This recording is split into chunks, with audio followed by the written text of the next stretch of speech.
ఉన్నటువంటి ఒక అంచనా అది కావచ్చు కాకపోవచ్చు 100% రాజకీయాలు మీరు నేను గీసిన గీత ప్రకారం పోవు కదా.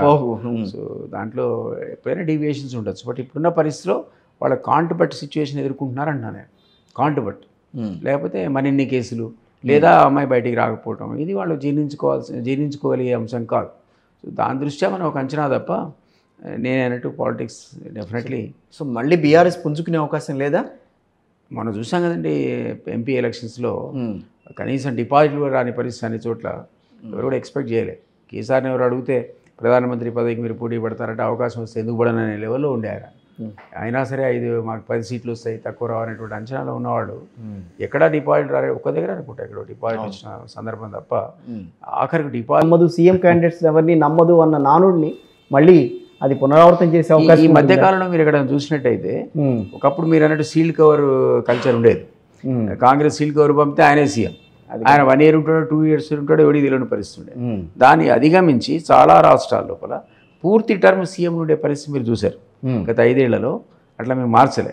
దేశవ్యాప్తంగా కూడా ఉన్నవాడే ఉన్నాడు, 5 ఏళ్ల వరకు ఉన్నాడు తప్ప ఇదివరకులాగా సీల్డ్ కవర్ సీఎంలు అనే కల్చర్ పోయింది. వాళ్ళు కన్విన్స్ చేసి వాళ్ళే ఎన్నుకోవాలి, ఎన్నుకున్న తర్వాత వాళ్ళు ఉండాలి 5 ఏళ్ళు అనే సిస్టమే తప్ప పాత కల్చర్ పోయింది ఆ కాంగ్రెస్. కాబట్టి డెఫినెట్లీ సీఎంగా ఈయన కూడా కొనసాగుతాడని నేను అనుకుంటున్నాను. కానీ నిన్న మొన్న బీఆర్ఎస్కి సంబంధించిన కొంతమంది సీనియర్ నేతలతో మాట్లాడితే వచ్చారు బాగానే ఉంది, కాంగ్రెస్ గవర్నమెంట్ ఫామ్ అయింది, కానీ ఢిల్లీ చుట్టూ ప్రదక్షిణ చేస్తున్నారు ఎందుకు? కారణం ఏమన్నా ఉందా దానికి? ఢిల్లీకి దాదాపుగా ఇప్పటికీ రేవంత్ రెడ్డి గారి గవర్నమెంట్ వచ్చిన తర్వాత 18 సార్లు వెళ్ళారు ఆల్మోస్ట్. అంత అవసరమా? అధిష్టానం ఉంది కదండి, అక్కడ అధిష్టానం ఉంది. అధిష్టానం దగ్గర కంపల్సరీ మీరు ప్రతి కీలక నిర్ణయాలు తీసుకున్నప్పుడు అధిష్టానాన్ని అడగాల్సిన పరిస్థితి వస్తుంది. ఒక అధిష్టానం మాకు ఉంది కాబట్టి. ఇప్పుడు టీఆర్ఎస్ ఉందనుకోండి, అక్కడ అధిష్టానం ఇక్కడే ఉంటుంది, హైదరాబాద్ ఉంటుంది. వాళ్ళ రీజనల్ పార్టీస్ ఉన్నాయనుకోండి, వాళ్ళ అధిష్టానం లోకల్గా ఉంటుంది. కాబట్టి మనకు కనపడదు. కాంగ్రెస్ సహజంగా కూడా మనం అక్కడికి పోతాం కాబట్టి అడుగుతాం కాబట్టి వాళ్ళ ఈయన ఏ మేజర్ నిర్ణయం తీసుకుందామన్న కార్పొరేషన్ చైర్మన్ ఉన్నారు. ఇవ్వాలంటే మాట అయితే ఆడ చెప్పి రావాలి కదా, పలానా వెనకిస్తున్నా అని. సొంత కవిత్వం నడవదు కదా. అవును. కాబట్టి అట్లాంటి సందర్భంలో ఆయన పోయి ఉండొచ్చు, నేను కాదనట్లేదు. బట్ ఈయన మీద సంపూర్ణ విశ్వాసం అధిష్టానానికి ఉంది. ఈయన పెర్ఫార్మెన్స్ మీద నమ్మకం ఉంది. మనం చూసిన పెర్ఫార్మెన్స్లో కూడా డెఫినెట్లీ ఈయన ఆశించిన స్థాయిలోనే పనిచేస్తున్నాడు. తక్కువ ఏమాత్రం మీరు అంచనా వేయడానికి.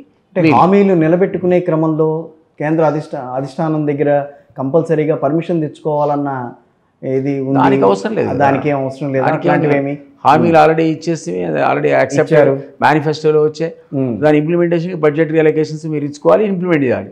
దానికి ఇంకో కాన్సెంట్ ఏమవసరం, ఆల్రెడీ ఇచ్చేసారు కాన్సెంట్. ఎప్పుడు ఎవరికి వాళ్ళు వెళ్ళి అధిష్టానం దగ్గర వాళ్ళ వాదనను వినిపించుకుంటూ వస్తున్నారు. ఈ విషయంలో నాకు అన్యాయం జరుగుతోంది, నాకు ఆ విషయంలో అన్యాయం జరిగింది. సో ఇవన్నీ కూడా అక్కడ క్లబ్ అయ్యి వాళ్ళకి సమాధానం ఇచ్చుకునే పరిస్థితి నడుస్తోందని అంటే అది వేరు. నిజంగా నాకు తెలిసి ఆయన పిలిచి ఇప్పటివరకు ఎప్పుడు ఎక్స్ప్లెనేషన్ అయితే అడగలేదు ఏ విషయంలో కూడా. పూర్తి ఫ్రీడమే ఇచ్చారు. ఇంకొకటి పీసీసీ సంబంధించినంత వరకు పార్టీ వేరు, గవర్నమెంట్ వేరు. ఆయన సీఎంగా పనిచేస్తున్నాడు. పార్టీ కూడా నాకు తెలిసి 1-2 నెలల లోపల కొత్త పీసీ చీఫ్ వస్తాడు. అప్పుడు మళ్ళీ డైరెక్షన్ వేరే రకంగా మారుతుంది. సో పార్టీ పరమైనటువంటి కార్యక్రమాలు వేరుంటాయి.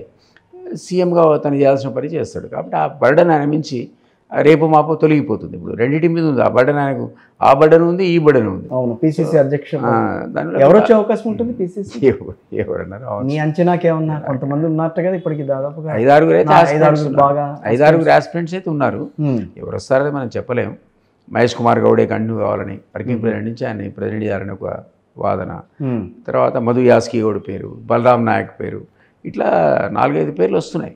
మేమనేవాళ్ళు అధిష్టానం నిర్ణయిస్తారు. అంటే ఇప్పుడు మల్లికార్జున ఖర్గే గారు వచ్చిన తర్వాత కొంచెం పార్టీలో కొంచెం మళ్ళీ అంటే అక్కడ కర్ణాటక గవర్నమెంట్ కానీ ఇక్కడ ఆంధ్రప్రదేశ్ గవర్నమెంట్ కానీ బాగా ఆయన స్ట్రీమ్లైన్ చేసినట్టు కనిపిస్తుంది. బట్ ఏదైనా కాంగ్రెస్ పార్టీలో వైరుధ్యాలు అనేవి, నేతల మధ్య వైరుధ్యాలు అనేవి తగ్గలే ఇక్కడ. కాంగ్రెస్ అనేది ఓషన్ అనే పేరు ఉంది కానీ సముద్రం. అది రకరకాల వ్యక్తులు, కొందరు వస్తుంటారు, కొందరు పోతుంటారు. ఇది మహాసముద్రం లాంటిది. బట్ డెఫినెట్లీ గతంతో పోలిస్తే మనం చూసినట్టయితే దాదాపు 100 సీట్లు వచ్చాయి, 99 సీట్స్ వచ్చాయి. అది అసలు అబ్కీ బార్ 400 పార్ అని వాళ్ళ స్లోగన్ పెట్టుకొని ఎంత తిరిగినా వాళ్ళంతటా వాళ్ళకి మెజారిటీ రాలేదు. 240 దగ్గర ఆగిపోయారు వాళ్ళు.